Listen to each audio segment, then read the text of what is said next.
الحج اشہر معلومات، حج کے مہینے ہیں جو معلوم ہیں، یعنی جو بھی پہلے سے عرب میں رواج چلا آ رہا تھا اس کی توثیق ہو گئی کہ واقعتاً یہ اللہ تعالیٰ ہی کی طرف سے۔ تو حج کے کا جہاں تک ٹائمنگ کا تعلق ہے، مواقیت کا تعلق ہے،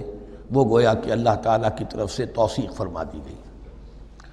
فمن فرض فیہن الحج، تو جو کوئی بھی اپنے اوپر لازم کر لے ان مہینوں میں حج کو،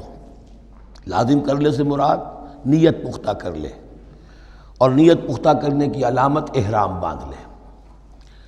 فمن فرض فیہن الحج، تو حج کے لیے جو اپنے اوپر لازم کر لے،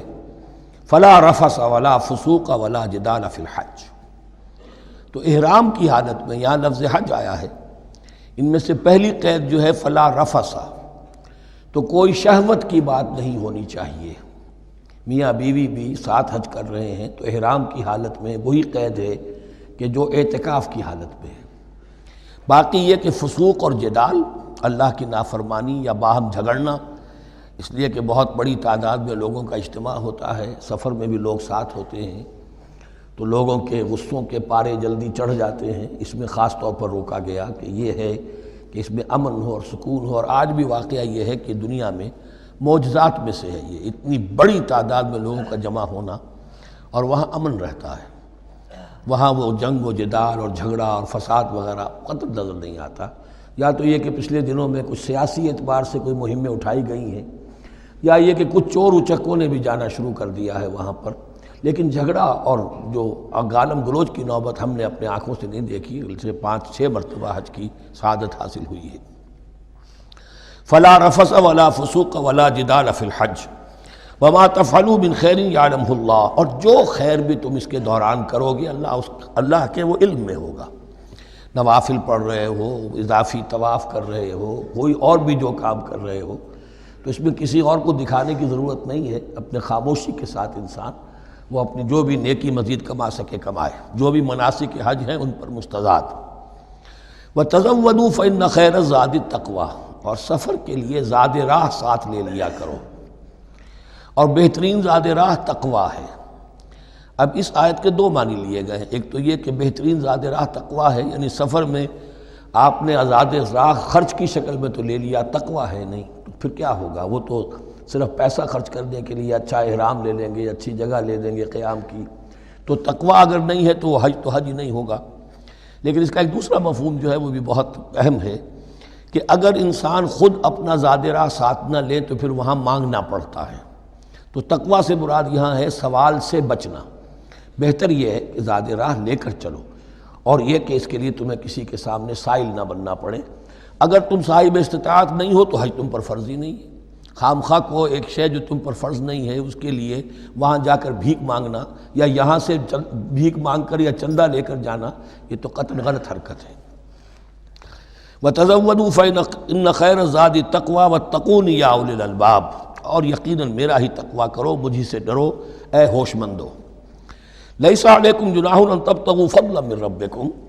اس میں تم پر کوئی حرج نہیں ہے، کوئی گناہ نہیں ہے کہ تم حج کے سفر کے دوران اپنے رب کا فضل بھی تلاش کرو۔ آدمی ہندوستان سے پاکستان سے جا رہا ہے، اسے اچھی اجناس لے جائے تجارت کے لیے، جو وہاں پر بیچ کر کچھ نفع حاصل کر لے، تو یہ تقویٰ کے منافی نہیں ہے۔ اگر وہاں پر کوئی کاروبار کر سکو کرو۔ فَإِذَا أَفَضْتُم مِّنْ عَرَفَاتٍ، تو پھر جب تم عرفات سے واپس لوٹو، اس لیے کہ اصل حج جو ہے وہ عرفہ ہے، الحج العرفہ۔ حج کے بقیہ تمام مناسک رہ جائیں، صرف عرفہ میں شمولیت ہو جائے، قیام عرفہ میں تو حج ہو گیا۔ باقی جو چیزیں رہ گئی ہیں اس کا جو بھی اس کا کفارہ ہے، اس کا جو دم دینا ہے وہ دے دیا جائے، لیکن عرفہ سے اگر آدمی رہ گیا عرفات کے قیام سے تو پھر حج نہیں ہوا۔ اب یہاں سے جب لوٹتے ہو تو فاذکروا اللہ عند المشعر الحرام،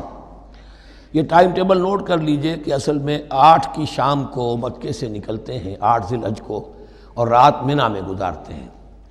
پھر 9 کا دن ہے اصل یوم عرفہ، 9 ذی الحج، صبح کو نکلتے ہیں، قافلے چلتے ہیں، اور کہیں دوپہر تک، اور دوپہر سے بھی ہو سکتا ہے تاخیر ہو جائے، لیکن کوشش ہوتی ہے کہ ظہر سے پہلے پہنچ جایا جائے،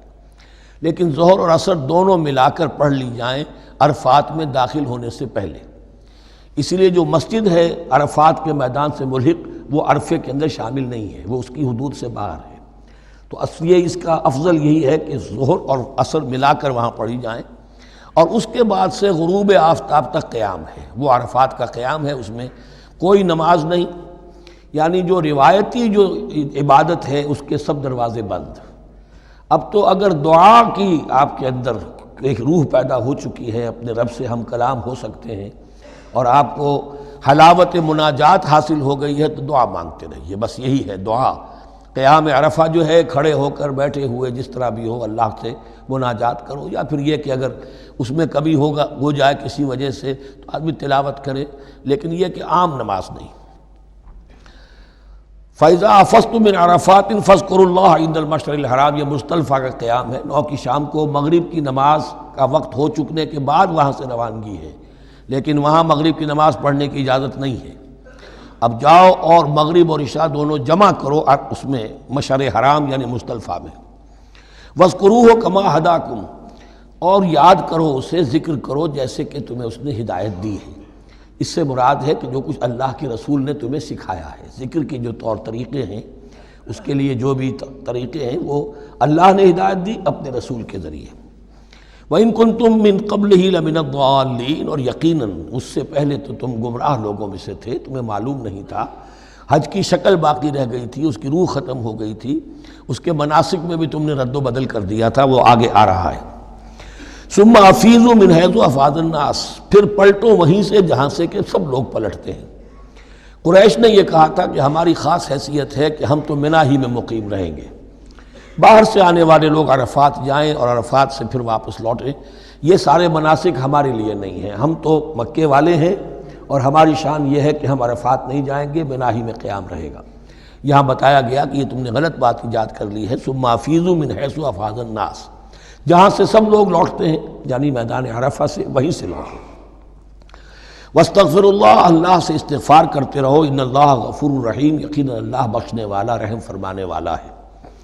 فَإِذَا قَضَيْتُم مَّنَاسِكَكُمْ، اور جب تم اپنے یہ مناسک ادا کر لو، پورے کر لو، فاذکروا اللہ کذکرکم آباءکم، تو اب اللہ کا ذکر کرو جیسے کہ تم اپنے آباء و اجداد کا ذکر کرتے رہے ہو، جس شد و مد کے ساتھ۔ وہاں یہ ہو گیا تھا کہ پھر بنا میں جب یہ ٹھہرتے تھے تو اپنے آباء و اجداد کے قصیدے بیان کیے جا رہے ہیں، جیسے ہمارے ہاں ہوتا ہے، جو دیہاتی لوگ ہوتے ہیں، راجپوت لوگ ہوتے ہیں، ان کے میراثی ہوتے ہیں، اسی طرح وہاں شعراء ہوتے تھے قبائل کے، وہ ان قبیلوں کی مدح بیان کرتے تھے، ان کے بڑے بزرگوں کی، اسلاف کی جو ہے عظمت بیان کرتے تھے۔ اللہ کا ذکر ختم ہو چکا تھا،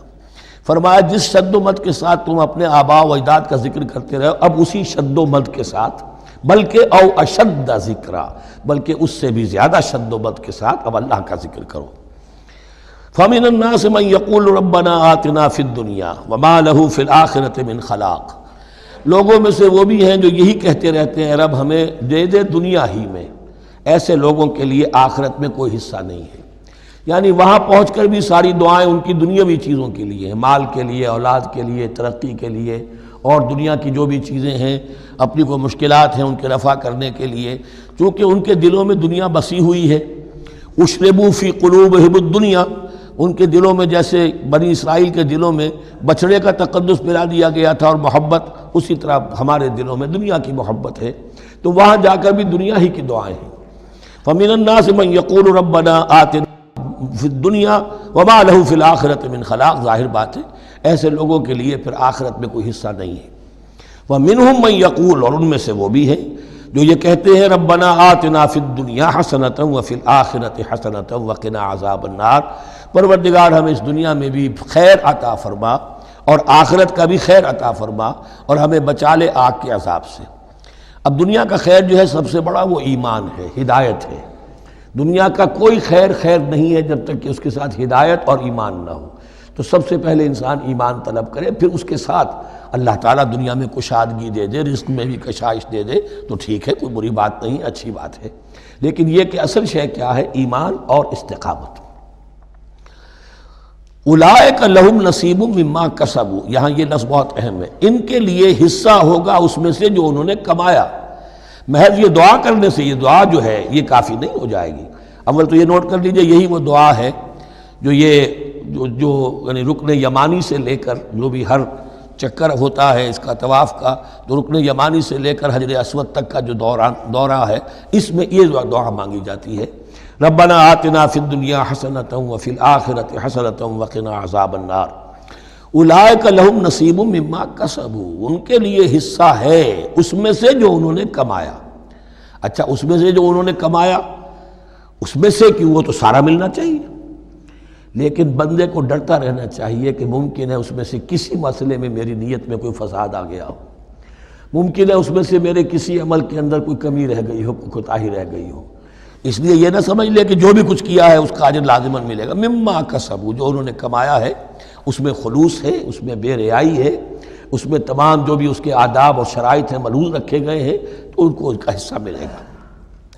واللہ سریع الحساب، اور اللہ تعالیٰ کو حساب چکانے میں دیر نہیں لگتی، بہت جلدی حساب کر لے گا۔ اب تو ہمارے سامنے نقشے موجود ہے، کمپیوٹرز ہیں، کتنی جلدی حساب ہو جاتا ہے، تو اللہ کے ہاں تو پتہ نہیں کیسا سپر کمپیوٹر ہوگا کہ اسے حساب نکالنے میں دیر نہیں لگے گی۔ وَاذْكُرُوا اللَّهَ فِي أَيَّامٍ مَّعْدُودَاتٍ، اور ذکر کرو اللہ کا گنتی کے چند دنوں میں۔ یہ لفظ یہاں پر پھر آ گیا ہے اس بات کی وضاحت کے لیے جو میں نے عرض کیا تھا کہ ابتدائی جو حکم تھا روزے کا، ایام معدودات، وہ 3 دن کے روزے تھے، اس لیے کہ یہاں بھی معدودات کا لفظ آیا ہے، فی ایام معدودات، اور سب کو معلوم ہے یہ 3 دن ہیں، 11ویں 12ویں 13ویں تاریخ جو ہے ذی الحج کی، کہ پھر یوم نحر کے بعد 3 دن یہاں پر قیام ہے، مبیت ہے، تو وہ 3 دن ہے ایام معدودات۔ فمن تعجل فی یومین، تو جو کوئی 2 دن ہی میں جلدی سے واپس آ جائے، فلا اثم علیہ، یعنی 3 دن پورے نہیں کرتا، 2 دن ہی میں واپسی کو اختیار کر لیتا تو کوئی گناہ اس پر نہیں ہے۔ ومن تأخر، اور جو پیچھے رہے یعنی 3 دن کی مقدار پوری کر لے، فلا اثم علیہ لمن اتقی، تو اس پر بھی کوئی گناہ نہیں، لیکن شرط ہے تقوی۔ جو 2 دن میں چلا گیا تقوی تھا تو بھی اللہ تعالیٰ کے ہاں اس کا اجر محفوظ ہے، جو 3 دن رہا تقوی ہے، تیسرے دن اس نے کچھ اور ہی حرکتیں نہ شروع کر دی ہوں، جی اکتایا ہوا ہے اور طبیعت کے اندر جو ہے وہ ٹھہراؤ نہیں ہے، تو وہ تیسرا دن اس کے لیے کچھ خاص مفید نہیں ثابت ہوگا، لیکن یہ کہ اصل شے جو ہے اللہ کے ہاں جو چیز کے شرط لازم ہے قبولیت کے لیے وہ تقوی ہے۔ لمن اتقی